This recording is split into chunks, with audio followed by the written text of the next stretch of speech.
বাড়ি এসেই আমি প্রথম বাড়ির দোতলাটা দেখতে চলে এসেছিলাম যে কালারগুলো কীরকম হয়েছে। তো প্রথমেই এসে যে ওয়ালটা আমার চোখে পড়েছে সেটা হচ্ছে এই গ্রিন কালারের ওয়ালটা। এই গ্রিন কালারের ওয়ালটা আমার কাছে একটু ডিপ লাগছিল, তো আমি একটু অন্য রকমের গ্রিন চেয়েছিলাম, কিন্তু এই কালারটা যেহেতু করে দিয়েছে এখন কিছু করার নেই।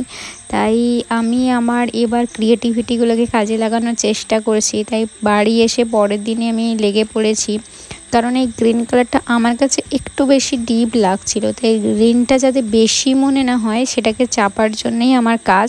তো আমি জানি না এটা কতটা কি আউটপুট হবে। তো আমি প্রথমে ভেবেছিলাম এই দেওয়ালটাকে একটু প্রিন্টেড লুক দেখানোর জন্যে। তো তাই সেই মতোই আমি চেষ্টা করছি। যেহেতু আমি কখনো দিন ওয়ালে ড্রয়িং করিনি, তাই প্রথমে চক দিয়ে একটু এঁকে নেওয়ার চেষ্টা করছিলাম, তারপর রং তুলি নিয়ে শুরু করেছি। তো hello everyone, welcome back to my channel Tuli's time. আর আমি তুলি, আর আজকে তোমাদের সাথে আমার একটা ছোট্ট কাজ শেয়ার করব। আর শেষ অবধি তোমরা দেখতে থাকো যে এই দেওয়ালটার লুক কেমন দাঁড়ায়।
দিন আঁকিবুকি করার পর মোটামুটি এই লুকটা এসে একটা দাঁড়িয়েছে। খালি গ্রিন ওয়ালটা যতটা কটকটে লাগছিল তার থেকে আমার মনে হয় একটু প্রিন্টেড লুক দিতে পেরেছি।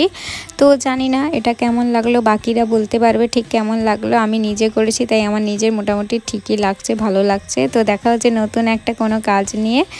ততক্ষণের জন্য বাই বাই।